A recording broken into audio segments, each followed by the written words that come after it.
seems about right. Yeah. No f***ing way. No f***ing way.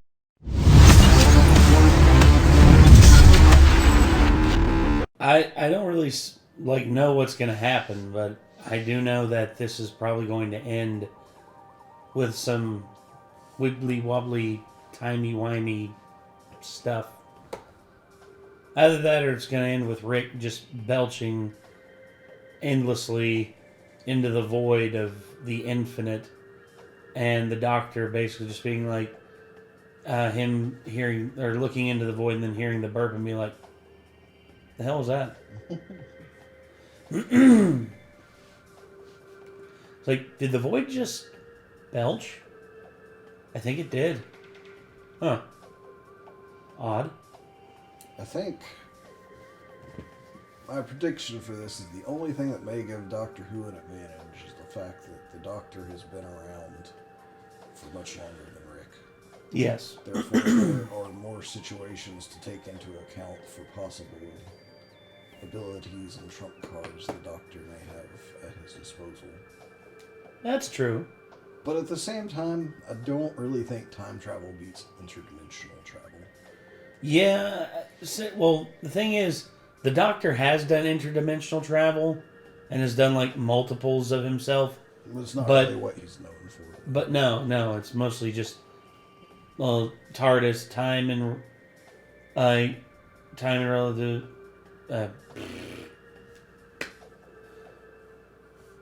time and relative... Relativity? Time and relativity did... Are you having a stroke? I think I am. Are Hold you on. okay? I'm alright. I couldn't remember if it was time and relativity or time and relevant.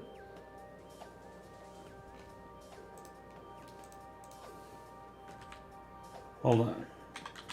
What does TARDIS stand for? Time and relative dimensions. God. Time and relative. Yeah. Relative. I couldn't remember if it was relative or relative. God. Shows you how long it's been since I watched Doctor Who. I actually didn't know it stood for something. Yeah. Time and relative dimension in space. Yeah, which we actually had an idea back in the day to make a Doctor Who tribute thing, but instead of using a TARDIS, the person would be using a Tardo, time and relative dimension on Earth, and basically, whenever we would travel around, we would film like him being like, "Huh, the fauna here is different than the other places. I wonder why that is," and just try and figure out some weird shit to do. Maybe like a monster pops out of nowhere and he's got to use his instead of a sonic screwdriver, it's literally just I think it was Jesse's idea to do a psionic, a sonic hammer or something like that. But yeah, anyway, goes to show you all the stuff that goes into Doctor Who, and it's just the rules have changed so much over time with the Doctor, and it's like, no, we can't do that. We only are able to do this stuff, and then the rules break, and he's like, well, this hasn't happened since this, but I wasn't allowed to tell you about it. It's just like, oh, it's weird shit. I stopped watching after I watched like the first few episodes where Capaldi took over after Matt Smith, and I really haven't gone back. Not sure what all's happened, but I do know that for some odd reason, David Tennant is the Doctor again. I'd say the reason would be his ridiculous popularity at the time that he was. Probably, but at the same time, I'm just like, huh? I'm just like, how the hell is that? James Bond did that for just a second. True. They had somebody else take over Bond for a while. Then George Lazenby, yeah. And then Sean Connery finally came back for a movie. Diamonds Are Forever. That was his last one. Yeah. Well, okay. I know some Bond heads are going to be like, well, Never Say Never is technically his last Bond film. That's not really an official quote unquote Bond film. It's just a remake of an older Bond film with an older James Bond. Yeah. Anyway, sorry. I know some Bond nerds are just gonna like salivate over that. Anyway, Not sure if I got that far into them to see that one or not. it was all right. It was literally just a remake of Thunderball. We stopped. I think we stopped right after GoldenEye, actually.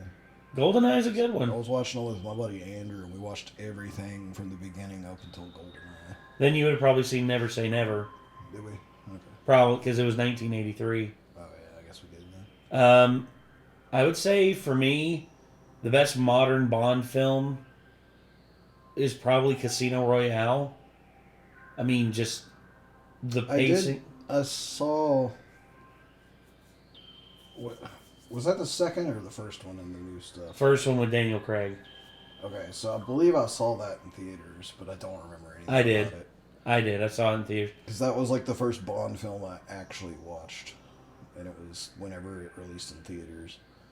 And then later on, like a couple of years ago, me and Andrew actually decided to go back and watch all of them. Because I was like, you know what I've always wanted to watch but never have? The James Bond movies. And he was like, I'm down for that.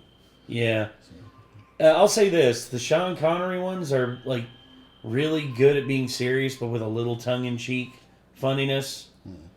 George Lazenby was serviceable as Bond. Roger Moore, that's when they started to get really goofy. And my dad likes that era of Bond, and I'm like, every time we like watch A View to Kill, I was just like, Dad, this is just not good. Also, Moonraker, I'll say this: Moonraker, Octopussy, and A View to Kill are the three of the silliest Bond films I've ever seen. And they were all with Roger Moore. I think probably Goldfinger was probably the one that I liked. Goldfinger's arguably a lot of people's favorite. Yeah, out of a lot of them that I remember seeing. And then the one that Sean Connery came back for, I was like, that Diamonds Are cool. Forever. It's pretty cool just because, seeing him come back again after seeing the other guy for a few, Well, yeah. So, but yeah, anyways, Oh, that's a completely different recurring character.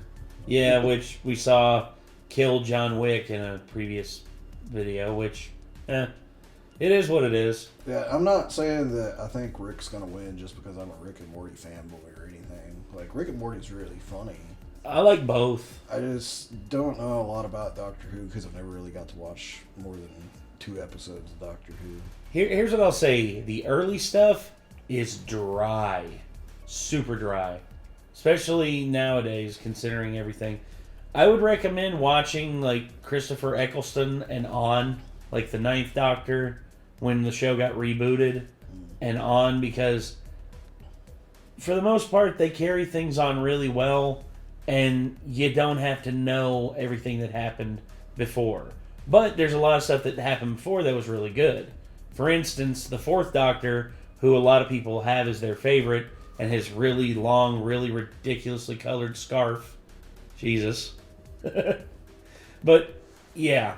I think it'd be kind of interesting to maybe just go back and watch, like, some recommended, like, best of adventures. That's fair. From, like, the original run, Yeah, that I would say that'd be good. But just kind of skip some of the ones that people are kind of about, Well, here's the problem. There's a lot of them that you can't see because they don't exist anymore. Because here's the problem.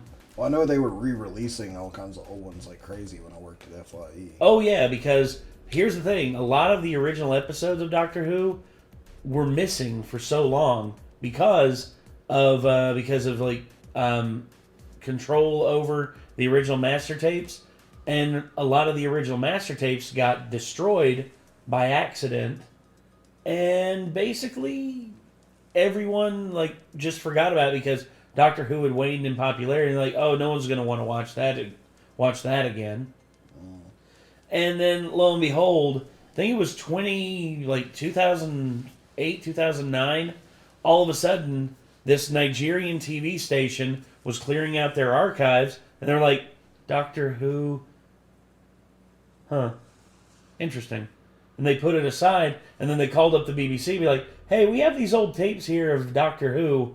It's like, oh, really? What's the episode numbers on them? It's like, episodes this through this. And they're like, we're sending someone right now. Please hold on to them. We need you to... And turns out it was a lot of the missing episodes.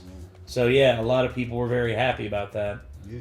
And I don't know if we'll ever see all of them again. I mean, there's still hope out there that in some random archive someone has them. But anyway. I mean, I'm sure it's like... Well, I don't know about the era that they aired at, I guess. They might have aired before VCRs were a thing. They did. Yeah, so I guess there's not just someone who has it recorded off of cable TV at their house. No, unfortunately, no. Yeah. And, back then... What would be really cool, though, is if there were people still alive that either remembered enough of the episodes or there were still scripts for them somewhere. And there's still scripts. Do, like, a remake at some point, you know? Obviously, they'd have to hire a modern cast for some of them, I'm sure, because I'm sure not all of those dudes are still alive. Yeah, here we are. But... So, basically... Out of the first Doctor, there are, 9, 2, 28, 33, 18, 7. So, there's a lot of them. Yeah. And then, of course, let's see. Recovery.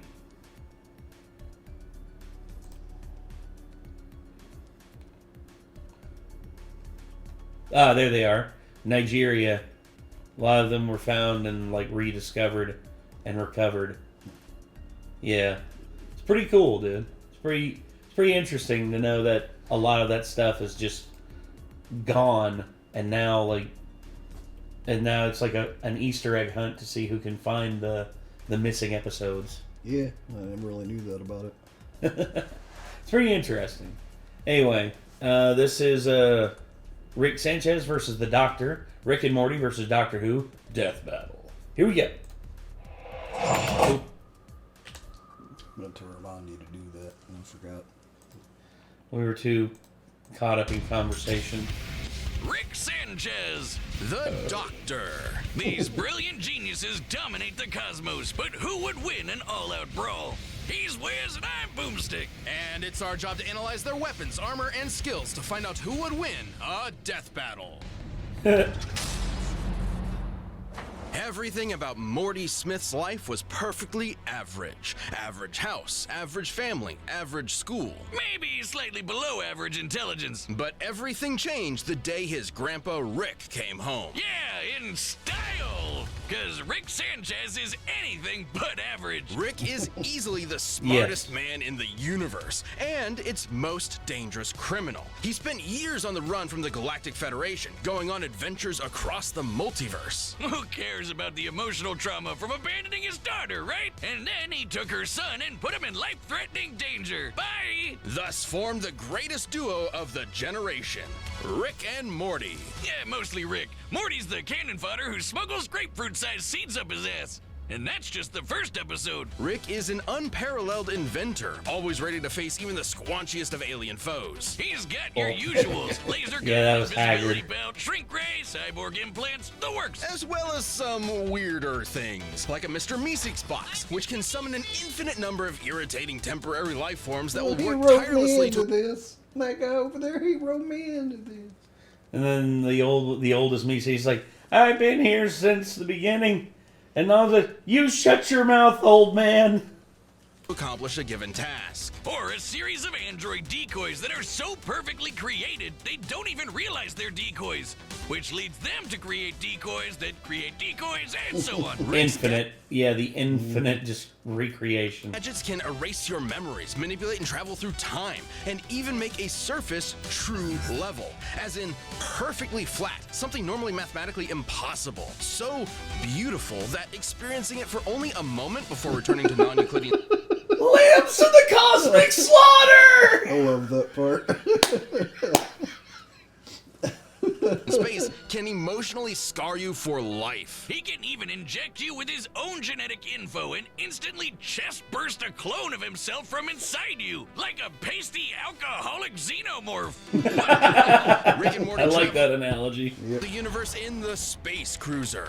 Powered by a microverse under the hood, this compact starship comes equipped with laser cannons, a fishing line that can tow a solar system, and a unique artificial intelligence. With all that crazy sci-fi gear, Rick and Morty's adventures were absolutely bonkers. From disentangling a time loop created by alien snakes to battling the metafictional story lord, to Rick turning himself into a pickle to avoid family therapy. This guy would rather battle the Russian mafia as a Funniest shit vegetable I've than ever address seen. his feelings. It's literally some of the most ridiculous shit ever, but it works. Turns himself into a pickle. Boom! Big Never seen reveal. Anything funnier? And then, of course, he gets knocked into the sewer, procures, like, carcasses of roaches, then rats, and then takes on the Russian mob and fights Danny Trejo. My dude, holy shit. Pickle's a fruit. Because boy oh boy, does he have a lot of them. Behind the fart jokes and wubba-lubba-dub-dubs, Rick harbors bitter emotional agony. Way back when, in a completely different universe, the Rick we know had a happy life until another Rick from another universe took it all away, the bastard. But like me, Rick is a true inventor, and this tragedy spurred him to craft his greatest creation, the portal gun. My scans indicate it creates holes through all aspects of space-time, allowing Rick to travel anywhere in the multiverse. It sounds exhausting. It can do more than that. It can slice you in half, set up traps, and even... That's coming out of your paycheck. Yeah. Send people to the blender dimension. Decades of traveling the multiverse hunting down the man who ruined his life darkened Rick's heart. He began to ask himself, if there are an infinite number of universes with an infinite number of each person, how did any individual life matter? Sounds like he's overthinking it. Like the time he accidentally turned all of humanity into horrific Cronenbergs. He and Morty had to escape to a parallel universe where they swap places with recently deceased versions of themselves. What does that do to a person? Makes him badass. When Rick found the interdimensional council of Ricks, Rick. Yeah. Yes.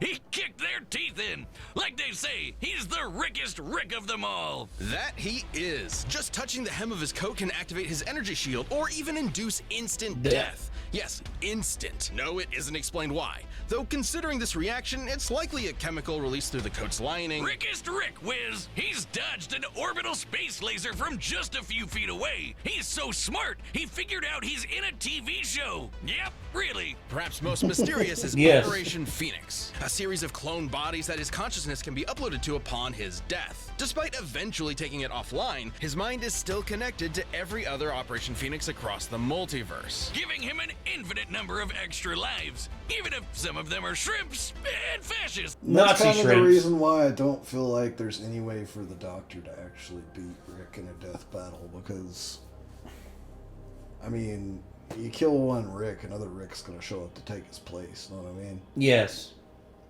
Some of his devices can destroy the Earth, the If universe. they just count even- having to kill him one time, then I guess fair, but... numerous alternate timelines. He actually did that just to manipulate the stock market. Though underneath the drunken god complex, there's still a glimmer of the family man Rick used to be. Well, as much as he insists that love is just a chemical reaction in the brain, he does care about his daughter and grandkids. And Jerry, sometimes. He's taken on an alien Zeus, the president of the United States, and the actual devil, even exiting the bounds of fiction into meta-reality, fighting Jesus H. Leaping Christ himself, and meeting Joseph Campbell. Talk about a I hero's don't remember journey. that. That must have been in the new season. What, him fighting Jesus? Yeah, that wasn't one of the ones we watched, was it? I think that was the continuity train thing. Was it? I think. I don't know. We haven't watched any of the, like, season 6 or 7. Yeah. I mean, the Challenge- show's complicated after a while, you know? Yeah. Rick at your will. He might look like a That scrawny, was one of my favorite drunken episodes, the Purge thing. Oh, yeah. It feels good. Yeah. Sorry, my throat's really hoarse from yelling at the wrestling show last night. Someone has to put those drunk rednecks in their place. To a Genarian, and he is, but he's also, somehow, the greatest warrior in the universe. And you can lick his balls. Of course, the Doctor does have the Chesterton- whole thing where, like, if he gets killed, he just reincarnates, right? He basically has two hearts, and whenever he gets hurt, he regenerates into a new Doctor. Oh God! Didn't they say he can only do that a limited number of times, though? No, I mean it's from what I understand, in terms of the story continuity, he's already done it like an infinite number of times. Okay. And Barbara Wright were just your average school teachers, with a less than average student. Susan was odd, almost like an alien.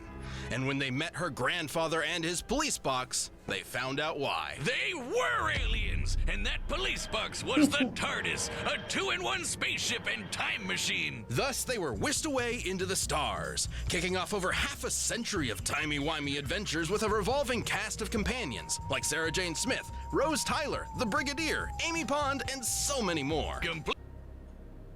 Yeah, I mean, Jesus. All the ones that I've seen my entire time watching the show,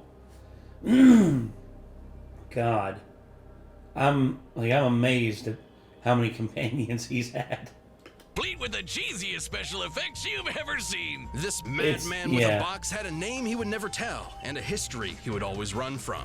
He was only known as the Doctor. Doctor who? Exactly. Doctor exactly? Though the Doctor's origins are shrouded in mystery, we know they were born several thousand years ago and earned degrees in cosmic science and higher dimensional physics. But he got bored with the stuffy Time Lord bureaucrats, stole a TARDIS, and explored time and space as a runaway. Who can forget those adventures chasing dinosaurs on a spaceship, dueling Robin Hood with a spoon, or shoving Hitler in a closet? Yeah, we know it's kind of weird. Yes. It's British. But if you don't know who's who, you're probably wondering, who are all these people? A bunch of old guys, young guys, a lady, and one of the Three Stooges?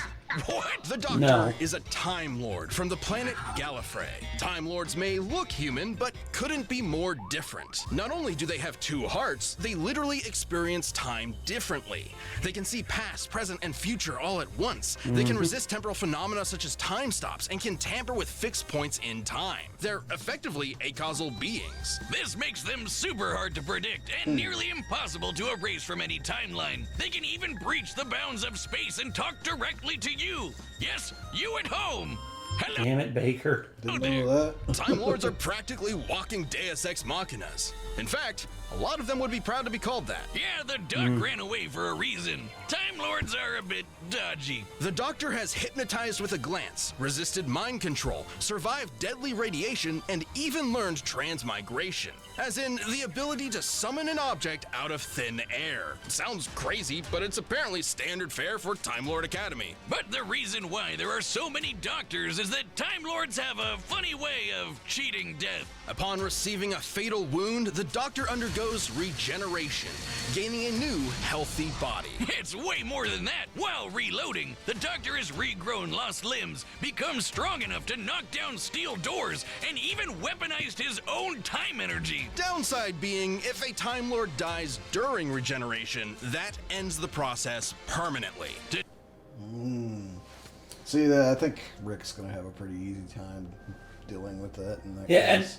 and I know the Whovians out there are gonna be mad if that's the case, but honestly, I don't know.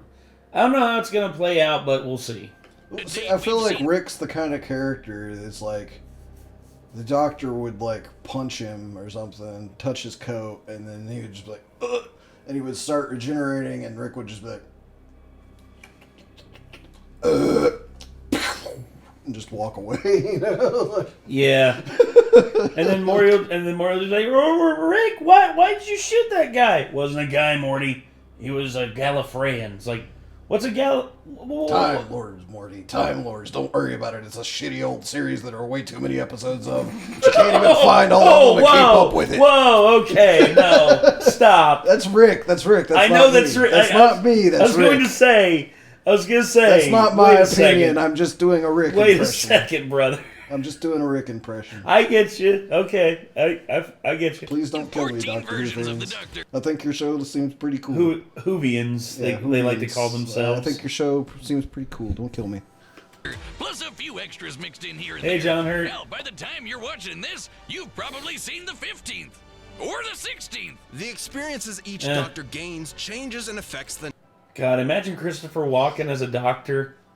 He'd be like, "Hello, I'm." Just super dry, but still awesome because it's Christopher fucking Walken. He's like, "Hello, I'm a doctor." Of what? No, not of what. Of who? Doctor Who. That's who. Anyway, you want to fly in my police box? next doctor, and the next, and so on. Each doctor Gotta maintains the go same take memories, care but of with some an all-new Daleks. personality. So Gotta go take care of some Daleks. They're trying to take over Gallifrey. Some like bow ties, some like jelly babies, some kick butt with Venusian karate, and some really hate the monarchy. Probably because they're werewolves. Yeah, but they that's a always plot have line. one thing in common. They are British! Well, one other Supremely thing in common. British. The Doctor always enjoys the thrill of adventure, and they've got plenty of tech to help, like the sonic screwdriver. Utilizing sonic waves to manipulate nearby objects, it can pick locks, cause detonations, and fry circuitry. It's sort of a Swiss Army plot device that can hack its way through most problems. The perfect Yes. pacifist tool for resolving conflict. Its only weakness is that it doesn't do wood.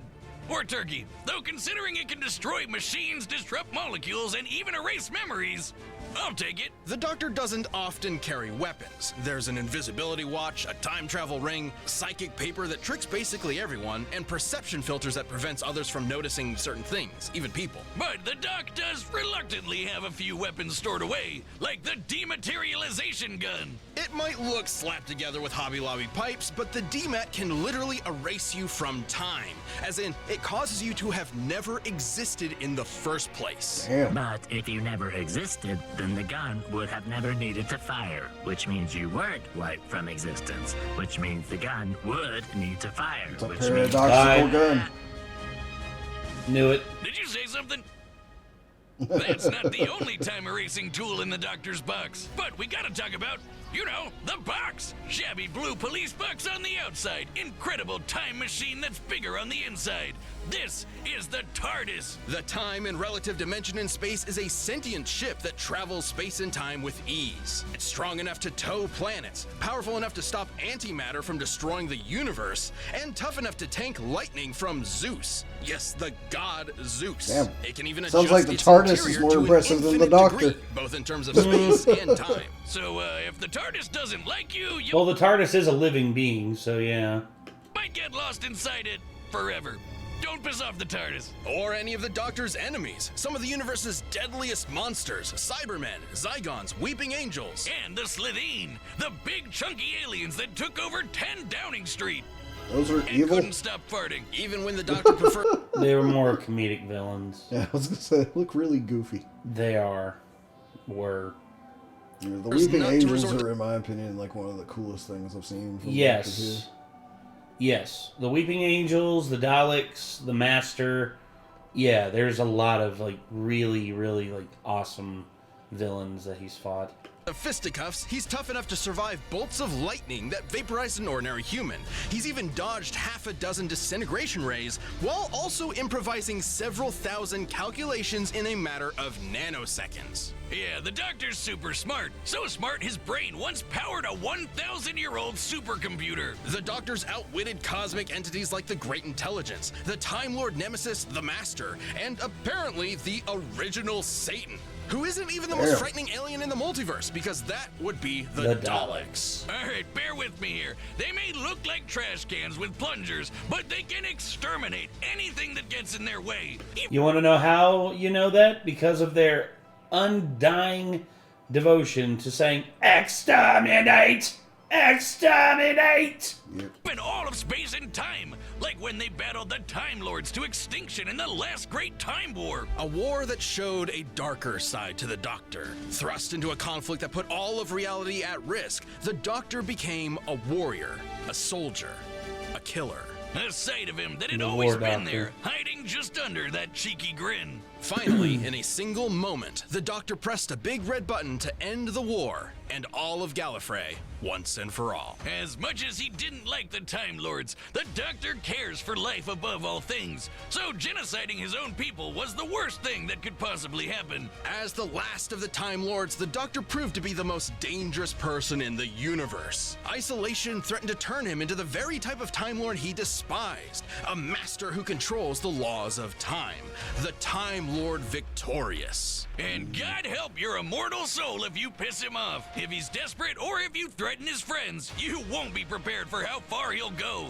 Like trapping you in every mirror in existence, imprisoning you in the event horizon of a collapsing galaxy, or suspending you in time to be used as a scarecrow. Fortunately, Gallifrey wasn't Damn. destroyed. Oh yeah, there's some, like, the Doctor has done some very cruel things, but here's the thing about the people he's done it to. They deserved it.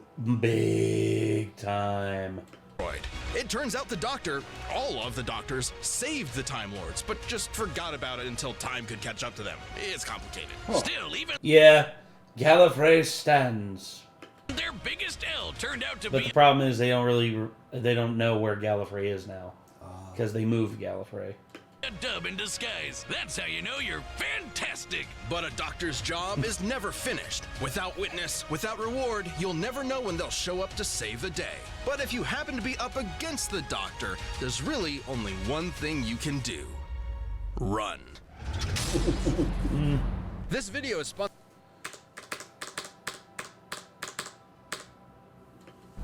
All right, the combatants are set, and we've run the data through all possibilities. It's time for a death battle! All right. I don't even have to ask, but who you got? Never underestimate the power of a raging alcoholic genius. I gotta go with Rick as well. I mean, I'll be very surprised if the Doctor wins, but I won't be upset because I like both series. I do. I like both series. I can't help myself.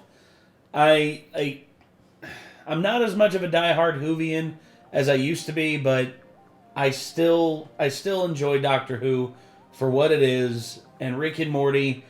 I still enjoy it for what it is, even though, you know, the whole controversy surrounding Justin Roiland, but that's a whole thing. But anyway, yeah. So And there's like a completely different team that's still carrying it on. So I mean, well, yeah, and it's plus, pretty easy to separate the art from the artist there, even if he did do something fucked up. You know. even if he did, which there's no 100% concrete proof, but for a while there, it wasn't looking very good. But yeah, the writing staff and the people who are still at the helm of it, yeah, they're still very much in control. But anyway, yeah, we're both going for Rick, so I guess let's start this baby up and see what she can do. Here we go. Oh, jeez, Rick. It was my fault. Shut the fuck up, Morty! I knew Time Lords were suicidal morons, but I didn't know they never invented rearview mirrors! Are you sick? You're the one who hit me. No, go on, I'm busy. Son of a bitch, he's ignoring me? That's the seems best like- impressions I've ever heard. But The Morty definitely needs work. yeah, definitely. Oh, jeez, Rick. Oh, jeez, Rick. Can we not? I don't know if ours are any better, but I don't know. I've recorded myself doing doing both Rick and Morty, and I would say my Morty is just whiny enough, but it's not. I don't have the wording right. Whereas my Rick, on the other hand, it's a little too. I don't know. It's a little too bassy, but I can work on that. Oh no, you don't. Holy, it was shit! Keep Morty safe! What are you...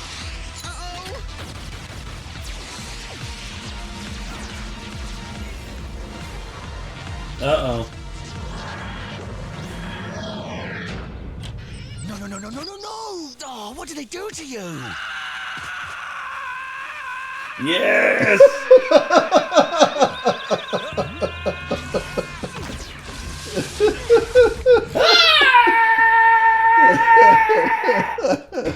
I love the screaming son. Queensbury rules? A bit of Venusian karate? Keep quipping, asshole. Maybe you'll Hey, find look a in good the joke on the background. ground. I see him. What are you doing here, Bill? On guard.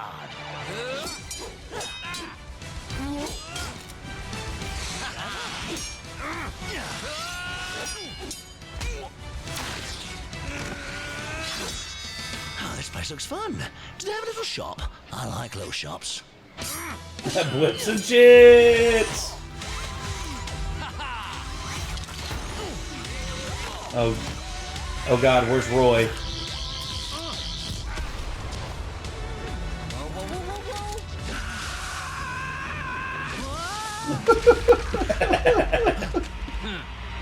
Well, Uh-oh. blink as much as you can. They're scared of rapid movement. Motherfucker.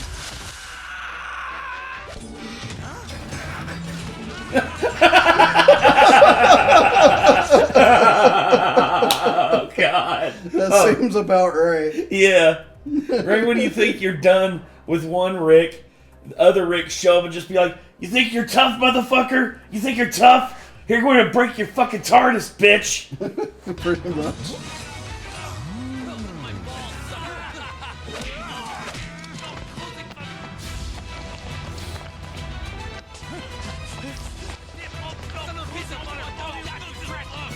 Oh, you brilliant old girl. Switching rooms around. Fantastic. Ah. Yeah, he's done that before.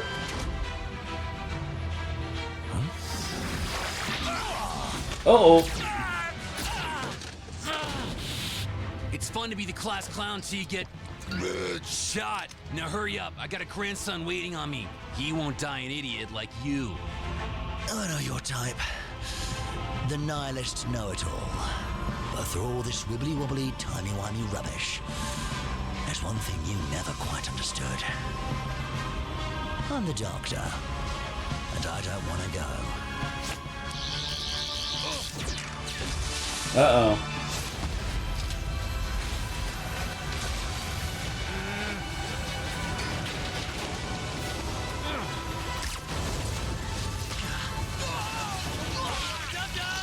Oh! Oh! Damn! Oh! Quite an impressive craft, Morty. You built it yourself? I guess so. Then you've got a bright future ahead. Don't be a cynic. Morty, if you forget me, I'll haunt your ass. Who the fuck are you?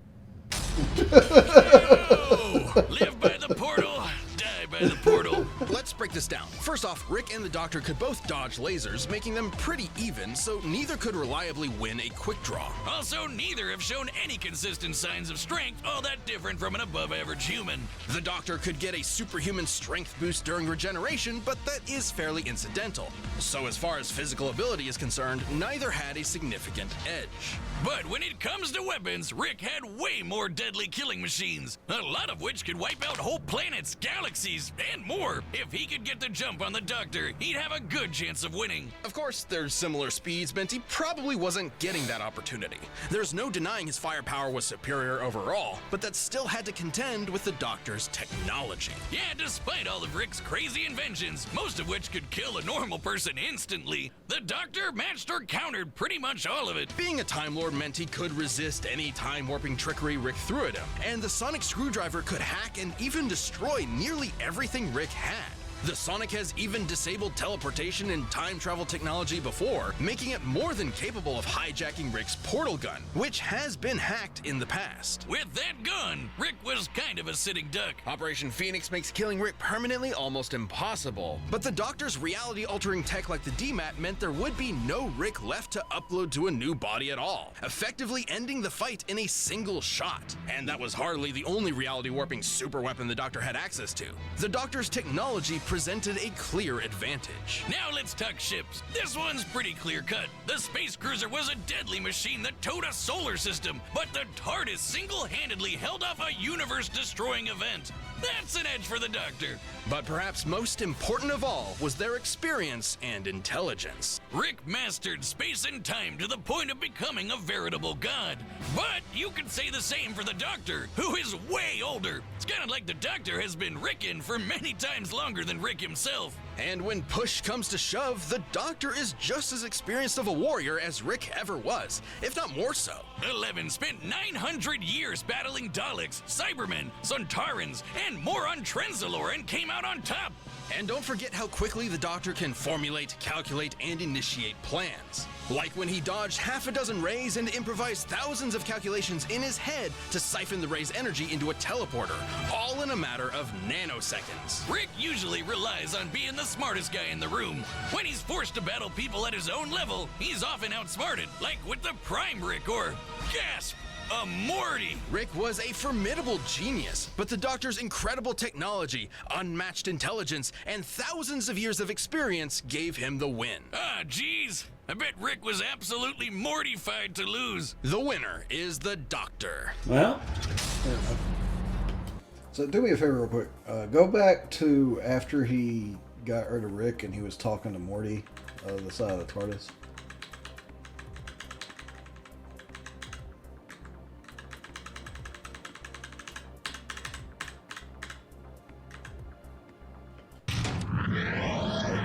Back to where it shows the Doctor.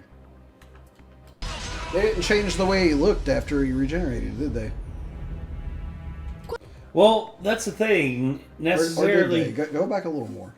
what? Go back a little more. Okay, no, they didn't. So it looks like he was based off David Tennant, obviously. Yeah, obviously. That's the one detail I would change on their animation is after this scene when he pops up to talk to Morty. They should have made him look like Matt or something, you know? Maybe, but I don't know. They've done this thing in the past where he's been in the middle of transformation, then all of a sudden something stops it, and he becomes he reverts to the previous form. Oh, okay. Yeah. Didn't know that. Yeah. My thing is, I figured that Rick would eventually have figured out that the Doctor's weakness was wood, because the sonic screwdriver can't work on wood. I was kind of thinking of the same thing, like Because they mentioned that, and I figured yeah, when they were talking gonna bring about that, up. like I was almost imagining Rick just wearing like a complete like suit of like wood armor to be like, "Ha bitch." Actually, you know what would have tied it in better? You remember the wood versions of like the clones that they made, like to like throw off the people who were hunting. Like, I don't know. It was in season 5, but there were wood versions of the whole family. Yeah, I think I remember that. I would have loved to have seen like the wood versions, the wood version of Rick come out of nowhere. The Doctor tried to use a sonic screwdriver, and he's like, "Damn, it's made of wood." I would have loved to have seen that, but just bring in the fact that the Doctor's screwdriver can't work on wood. Yeah. Like that's one of the big things that I would have done with this battle. But I don't know. I still feel like the big thing with like right here, Rick has him dead to rights in the midst of regeneration, and as soon as the Doctor starts regenerating, as soon as the Doctor is like this, I would have shot him again. I mean, that's a pretty big blunder on Rick's behalf, but well. I'm not upset with the outcome, but there are things that I'm questioning, really, like, just about the whole thing. But anyway, we got, let's see what, Hi, I'm let's Ben, see what's Voice of next. Wiz. Thank you so much for watching. We are about to announce the next episode, but before we do that, if you're not a Death Metal member yet, click that join button below. See what you're missing. No fucking way. Goku again. No fucking way. They're rerunning it again. You're joking. You're okay. Well, Haven't they done that before? this is the 3rd time. Why? Oh, we know Goku's gonna lose. It's over. Superman wins. Lol, we get it. Jesus Christ. Well, I know who I'm going to have to call up to be a part of that, if he'll be here. Chadwick. Chad and Micah. I'd like to get the whole band together for that one. Because holy shit. You know, talk about an absolute just... Oh. They've done the battle twice, and Goku's lost both times. Now, I know there's a lot of people out there who would say, well, what about Super Saiyan God? Or, you know, Ultra God Super Saiyan? It's like, it doesn't matter. Because of Silver Age Superman, it's literally impossible for anyone to beat him. I'm sorry. I've come to accept it. I know there's a lot of people out there who look back on our old videos and are just like, can you believe these guys actually thought that Goku had a chance against Superman? It's like, yeah, back then, but now that I've done more research into the Silver Age of DC and I see the level of ridiculousness that Superman got to, why fight it? Yeah, much like the Popeye one. It's like, why fight it? It doesn't matter. It's like, besides, it's like, none of these characters exist to begin with. We're just debating to have fun. Gosh. Anyway, I can't believe they're doing it again. I can't. Oh. Anyway, so yeah, that Unless was they at some point do some kind of DC Dragon Ball crossover that's considered canon for Dragon Ball, where Goku gets a hold of some kryptonite at some point. I don't see the point. You know what I mean? Well, no, that's the thing. Goku has gotten like his hands on kryptonite, but he destroyed it. Do you know why? Because, and I quote, I want to face him at his best. Much like how he let Perfect Cell heal himself after fighting Goku, gave him a goddamn senzu bean. Yeah. Oh. Actually, it wasn't even the fact that he was fighting Goku, because he was fighting Gohan. Oh. Anyway. Yeah, so... Yeah, Goku has done some pretty... dumb shit. harebrained things for his quote-unquote, like, honor or whatever at times. God have mercy. I got nothing else, y'all. This is a good death battle. I like this. And, Rick Sanchez versus the Doctor. The Doctor wins. Doctor who? Exactly. And, yeah, if y'all were interested in seeing more from Death Battle, feel free to click their name in the title of the video. And if you want to see more from us, hit that subscribe button, ring that bell, and we will see you all next time with Goku vs. Superman 3. Oh, gosh, the fact that's the third one. Anyway, everybody, that's going to do it. I'm Nate. I am Nick. Y'all be good people. Take care. Peace.